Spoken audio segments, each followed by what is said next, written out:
Title: Gland, the body's silent workers. Meaning: today, we're discussing the word gland. A gland is an essential organ in the human body that produces and secretes substances such as hormones or enzymes for various bodily functions. They are the silent workers that help maintain our health. Pronunciation. Pronouncing gland is straightforward, gland, with a soft G and a short A.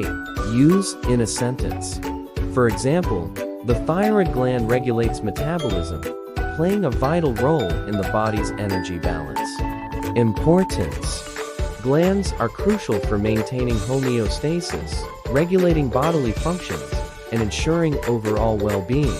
They are a fundamental part of the body's complex systems. Conclusion. In summary, gland is a word that highlights the remarkable role of these often overlooked organs in our health and vitality. Thanks for joining us today on your channel name. If you found this information helpful, please give it a thumbs up. And don't forget to subscribe for more educational and informative content. Stay tuned for our next word exploration.